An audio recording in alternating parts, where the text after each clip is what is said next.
Hello everyone, welcome to my channel. तो आज का जो क्वेश्चन है हमारे पास क्वेश्चन है ये चैप्टर केमिकल इक्विलिब्रियम से क्वेश्चन है और क्वेश्चन बोल रहा है कि consider the following gaseous equilibria given below. हमारे पास 3 इक्वेशन गिवन है जिसमें पहला इक्वेशन है N2 + 3H2 gives out 2NH3 और इक्विलिब्रियम कांस्टेंट है K1। दूसरा है N2 + O2 gives out 2NO, equilibrium constant है K2।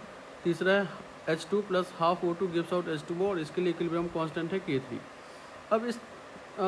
अब क्वेश्चन आगे ये बोल रहा है कि the equilibrium constant for the reaction 2NH3 + 5/2 O2 gives out 2NO + 3H2O को के का जो इक्विलिब्रियम कांस्टेंट है उसको हम K1, K2 और K3 के टर्म्स में रिप्रेजेंट करें और हमारे पास कुछ ऑप्शंस गिवन है। ठीक है, तो आइए इस क्वेश्चन को सॉल्व करते हैं। पहला जो सबसे पहले हमें क्या करना पड़ेगा कि ये इक्वेशन हमें फाइंड करना पड़ेगा इस तीनों इक्वेशन के हेल्प से। ठीक है, बेसिकली ये एक स्टोइचियोमेट्री का जो कॉन्सेप्ट है फैक्टर्स अफेक्टिंग इक्विलिब्रियम कांस्टेंट, उसमें एक फैक्टर है स्टोइचियोमेट्री, उसके ऊपर बेस्ड क्वेश्चन है। तो पहला जो इक्वेशन है वो है हमारे पास N2 + 3H2 gives out 2NH3। तो इस इक्वेशन को अगर मान लो कि ऐसे कर लें कि क्योंकि मुझे रिएक्टेंट साइड में NH3 चाहिए, तो इसको अगर मैं रिवर्स कर दूँ तो मैं इसको ऐसे लिख सकता हूँ कि 2NH3 gives out N2 + 3H2।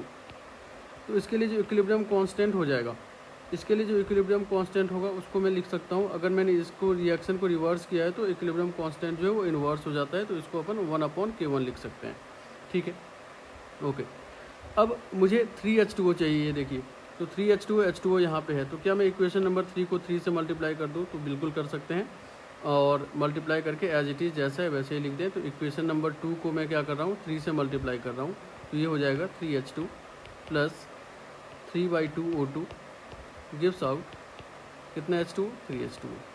अब क्योंकि मैंने इक्वेशन को 3 से मल्टीप्लाई किया है तो जितने नंबर से मैं मल्टीप्लाई करता हूँ तो इक्विलिब्रियम कांस्टेंट जो इस इक्वेशन की है K3, तो जिस नंबर से मल्टीप्लाई किया उसका जो है वो पावर पे चला जाता है। ठीक है, अकॉर्डिंग टू द रूल। ये दूसरा नंबर है। तीसरा इक्वेशन जो है वो उसमें कुछ नहीं करना है, जो N2 + O2 वाला इक्वेशन है इसको आप जैसे है वैसे ही लिख दीजिए, N2 + O2 gives out 2NO।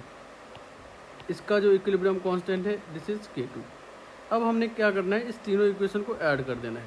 तो जब मैं ऐड करूंगा इस तीनों इक्वेशन को तो 3H2 कैंसिल आउट हो जाएगा, N2 और N2 कैंसिल आउट हो जाएगा। अब अगर मैं नेट इक्वेशन लिखूं तो क्या लिखूंगा, 2NH3 + 3/2 O2 + 1 O2, ये 1 O2 है, तो ये हो जाएगा 5/2 O2 gives out 2NO + 3H2O।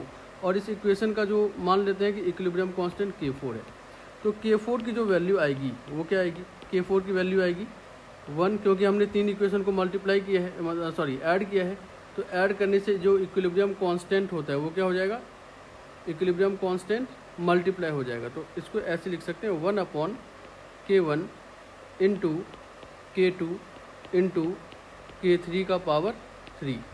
इसको ऐसे लिख सकते हैं K2 × K3 का पावर 3 डिवाइडेड बाई K1। अब ऑप्शन में देखिए कोई ऑप्शन मैच कर रहा है, तो हमारा 4th ऑप्शन जो है वो मैच कर रहा है, तो इसका आंसर क्या हो जाएगा, 4th ऑप्शन। Thank you.